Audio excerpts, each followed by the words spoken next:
Decision making बहुत ही important है दोस्तों, स्पेशली जब आप ट्रेडर हो और आपको अपने ट्रेड मार्केट में प्लेस करने हैं। ये डिसीजंस आपका ट्रेड बना भी सकते हैं और बिगाड़ भी सकते हैं। ये डिसीजंस चाहे आपके डिसीजंस हो या चाहे मार्केट प्लेयर्स के, ऑपरेटर्स के डिसीजंस हो। नमस्कार दोस्तों, my name is Neema. I am a Marathi trader and I record all my videos in Hindi and English for the viewers.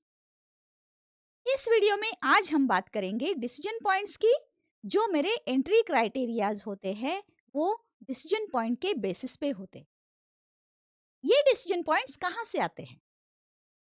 Decision points आते हैं प्राइस एक्शन से। It is an important part of a price action जो बहुत सारे लोगों को पता नहीं है। Decision points are the levels where most of the traders, big players, market players, operators, they make their decisions. They change hands. They take their decisions to change the direction of the market. They take the decision to break the level and give the breakout or breakdown. So those levels are very important levels and we need to learn those levels. We need to analyze those levels and be ready in the market to monitor those levels so that we can make our entries on the basis of those levels. तो ये levels क्या करते हैं? ये levels हमें market का direction बताते हैं, मार्केट का फ्रेमवर्क बताते हैं। ये लेवल्स हमें कहाँ पे एंट्री लेना चाहिए और कहाँ पे हमें एग्जिट करना चाहिए, इसका गाइडेंस करते हैं और हमें ये गाइड करते हैं कि मार्केट में अगर ब्रेकआउट या ब्रेकडाउन होने वाला है तो वो कौन से लेवल पे एक्सपेक्टेड है। ये सब प्रोबेबिलिटी का गेम है। प्रोबेबिलिटी जो हमें हमारे ट्रेड में विनिंग रेट बढ़ाने के लिए बहुत ही इंपॉर्टेंट है, क्योंकि हम मार्केट में वो ट्रेड लेना चाहते हैं जो ट्रेड्स हमें हाई प्रोबेबिलिटी दे दे। और ऐसे ट्रेड्स लेने के लिए हमारे पास एक ऐसी स्ट्रेटेजी होनी चाहिए, ऐसे एंट्री क्राइटेरियाज होने चाहिए जो हमें हाई प्रोबेबिलिटी दे, जो हमें ना कि सिर्फ एंट्री क्राइटेरिया और ना कि सिर्फ एंट्री लेवल्स दे दे, बल्कि हमें ऐसे लेवल्स भी दे दे जहां पे हम सक्सेसफुली एग्जिट भी कर पाए। बहुत सारे ट्रेडर्स का ये कंप्लेंट होता है कि वो मार्केट में एंट्री तो लेते हैं लेकिन उनको ठीक से और ठीक समय पे एग्जिट लेना नहीं आता।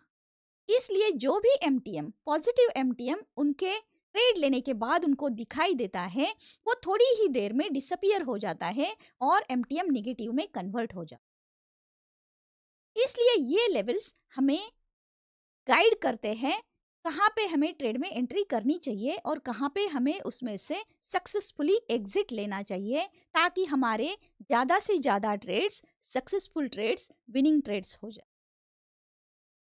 तो चलो चलते हैं निफ्टी के चार्ट पे और समझते हैं कि ये जो लेवल्स हैं ये हम कैसे निकालते हैं, कैसे ड्रॉ करते हैं और फिर हम उसको कैसे मॉनिटर करते हैं और फिर उसके बेसिस पे हम अपने एंट्री अपॉर्चुनिटीज मार्केट में कैसे ढूंढते हैं और अपने ट्रेड्स सक्सेसफुली प्लेस करते हैं। तो जाते हैं निफ्टी के चार्ट पे और डिस्कस करते हैं ऐसे ही कुछ लेवल्स। तो यहाँ पे आप देख सकते हैं निफ्टी के चार्ट पे कुछ लेवल्स मैंने ऑलरेडी ड्रॉ करके रखे हैं। आप देख सकते हैं निफ्टी का अभी का जो डीपी लेवल है, जहाँ पे निफ्टी अभी ट्रेड कर रहा है, उसके ऊपर एक और नीचे एक। तो ये जो लेवल्स हैं 23,265 पे, वो लेवल निफ्टी का नेकलाइन लेवल था जो निफ्टी ने ऑलरेडी ब्रेक किया है। इस लेवल के बाद निफ्टी ने अभी लास्ट ट्रेडिंग सेशन में एक सपोर्ट लिया था और वो हमारा एक इम्पॉर्टेंट डिसीजन पॉइंट बन जाता है, वो है 23,100। और उसके नीचे अगर निफ्टी ट्रेड करता है तो लास्ट वीक का जो लो है वो है हमारा और एक डिसीजन पॉइंट जो कि है 23,050। इसके बाद जो लेवल आता है वो है हमारा राउंड नंबर। राउंड नंबर होता है जिस नंबर पे मैक्सिमम ओआई, मैक्सिमम सेलर्स बैठे होते हैं, ऐसे सब नंबर्स होते हैं, उस नंबर्स पे हमारा डिसीजन पॉइंट लेवल होता है, ताकि वहां पे ये जो बिग प्लेयर्स है, मार्केट प्लेयर्स, जो सेलर्स, वो वहां पे एक्ट करते हैं। तो ये लेवल है 23,000। तो इन लेवल्स को हमें वॉच करना है, जो कि हमारे करंट प्राइस के नीचे वाले लेवल्स और ऊपर वाले लेवल्स होते हैं। इसके नीचे भी, बहुत नीचे और भी लेवल्स होते हैं। मार्केट हमेशा एक-एक लेवल को क्रॉस करके नेक्स्ट लेवल के तरफ अप्रोच करता है। इसलिए सबसे इंपॉर्टेंट डिसीजन पॉइंट्स होते हैं नियरेस्ट वन, ऊपर के 2 और नीचे के 2। ये तो अभी के लिए, कल के ट्रेडिंग सेशन के लिए इंपॉर्टेंट लेवल्स। लेकिन इसके नीचे अगर निफ्टी ट्रेड करता है, मंडे अगर निफ्टी गैप डाउन ओपन होता है और यहाँ पे अबाउ 23,000 सस्टेन नहीं करता, फर्दर फॉल कंटिन्यू रहता है, तो हमें नीचे के लेवल्स पे अपना फोकस शिफ्ट कर।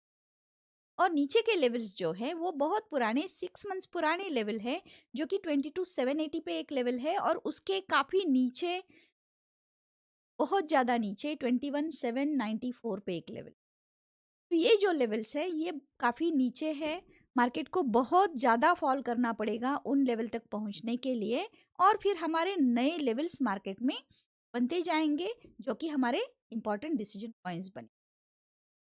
तो इस तरह से ये जो लेवल्स है, जहाँ पे भी वो लेवल्स क्रिएट होते हैं, जहाँ पे भी मार्केट सपोर्ट करके हमें रिजेक्शन देता है, रिवर्सल देता है, वहाँ पे हम अपनी लॉन्ग के ट्रेड्स बना सकते हैं।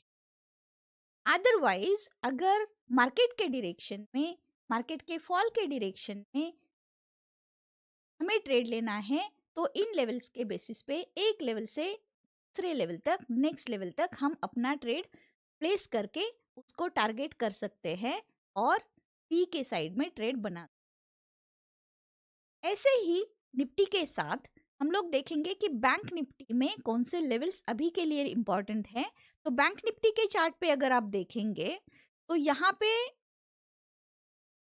49,668 जो कि हेड एंड शोल्डर पैटर्न का नेकलाइन था, वो ऑलरेडी मार्केट ब्रेक कर चुका है लास्ट वीक में, और उसके नीचे अभी जहाँ पे भी मार्केट ट्रेड कर रहा है वहाँ पे इंपॉर्टेंट लेवल्स अभी है 49,000, और उसके नीचे है 47,890।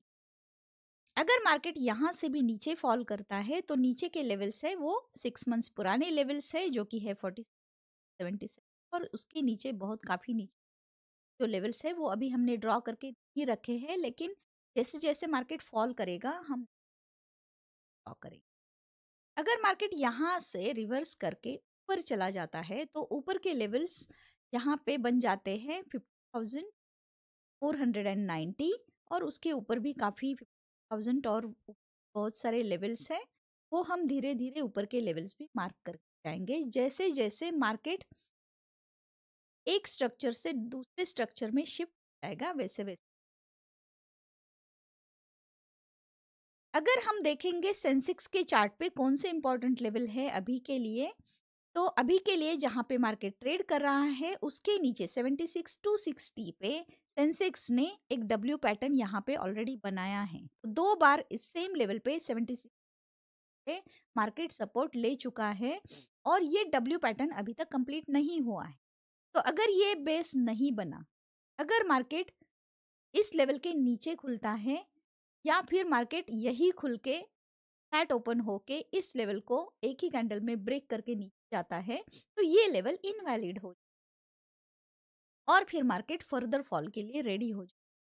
और उस केस में हमारा नेक्स्ट डीप लेवल है 6 मंथ्स पुराना ही लेवल है यहाँ पे 74,700, और उसके नीचे भी और कुछ लेवल बहुत पुराने हैं, जो कि हम जैसे जरूरत पड़े ड्रॉ करेंगे। अगर मार्केट यहाँ से कोई भी सपोर्ट लेके ऊपर चला जाता है, तो ऊपर के लेवल्स हमारे लिए 77,900 और 78,400। तो ये लेवल्स चार्ट पे ऑलरेडी ड्रॉ किए हुए हैं। एक्स पे जब मैं अपने पोस्ट करती हूँ उस पे लेवल्स ऑलरेडी मार्क किए होते हैं, आप उसको फॉलो कर सकते हैं। अगर आपको देखना है कि इन डिसीजन लेवल्स पे जो एंट्री क्राइटेरिया मेरा, मैं रोज एक्सप्लेन करती हूँ कि मेरे एंट्री पॉइंट्स मैं कहाँ पे बनाती हूँ। जैसे कि इंड्यूसमेंट पे मैं एंट्री लेती हूँ, जैसे कि ऑर्डर ब्लॉक में एंट्री लेती हूँ, पुल बैक में एंट्री लेती हूँ, ब्रेकआउट या ब्रेकडाउन का भी मेरा स्ट्रेटेजी है। तो ये सारे एंट्री पॉइंट्स, एंट्री लेवल्स जो है, तो मेरे स्ट्रेटेजी वो मेरे ट्रेनिंग के कोर्स में मैंने एक्सप्लेन किए हैं, www.nimadpt.com पे आप विजिट करके वहाँ पे चेक कर सकते हैं। इस वेबसाइट पे आपको 2 कोर्सेस मिलेंगे, एक है स्कैल्पिंग का और दूसरा ट्रेंड ट्रेडिंग का। दोनों कोर्सेस में मेरे एंट्री अपॉर्च्युनिटी जो है वो सेम है, लेकिन कोई भी ट्रेड में एंट्री करने के बाद मैं कैसे उसको डिसाइड करती हूँ कि मुझे उसको स्कैल्पिंग करके क्विकली बाहर आना है या फिर मुझे उस ट्रेड को रखना है और थोड़ी देर के लिए, आधे घंटे 1 घंटे के लिए, और फिर उसको स्टॉप लॉस ट्रेल करके मुझे ज़्यादा पॉइंट्स उसमें से लेने हैं। तो ये दोनों कोर्सेज़ बहुत ही इम्पोर्टेंट हैं। आप वहाँ से क्लिक करके बाय कर सकते हो और फिर उसके बाद में लाइव सेशंस में मुझसे जुड़ सकते हैं। बहुत सारे हैंड होल्डिंग लाइव सेशंस मैं आपको देने वाली हूँ, तो ये आपके लिए बहुत ही हेल्पफुल रहेगा, क्योंकि आजकल कोर्सेज़ कोई भी बेचता है, लेकिन लोग आपको उनके साथ ट्रेडिंग करने का अपॉर्च्युनिटी नहीं देते। अगर आपको वो मिल जाए तो आपको एक रियल एक्सपीरियंस मिलेगा, साथ बैठ के, साथ ट्रेड करके आप सीख सकते हैं कि मार्केट में, एक्चुअल मार्केट में, लाइव में वो ट्रेड कैसे फाइंड आउट करना है और फिर वहाँ पे आपका साइकोलॉजी, आपका माइंडसेट कैसे काम करता है, ये एक्सपीरियंस करने के लिए आपको वो अपॉर्च्युनिटी भी मिलना चाहिए। तो मेरे साथ लाइव सेशंस में आने के लिए आपको वो अपॉर्च्युनिटी, वो हैंड होल्डिंग मैं कोर्स के बाद दे दूँगी। तो मुझे कमेंट में लिख के भेजिए अगर आप इंटरेस्टेड हैं। अगर आप कोर्स बाय करते हैं तो भी मुझे कमेंट करके बताइए कि आपने कोर्स बाय किया है, वॉच किया है, और उसके बाद लाइव सेशंस के लिए मैं आपको invitation. Thank you very much for watching. Like करना, सब्सक्राइब करना, कमेंट भी करना, इससे मोटिवेशन मिलता है। Thank you very much for watching and happy learn.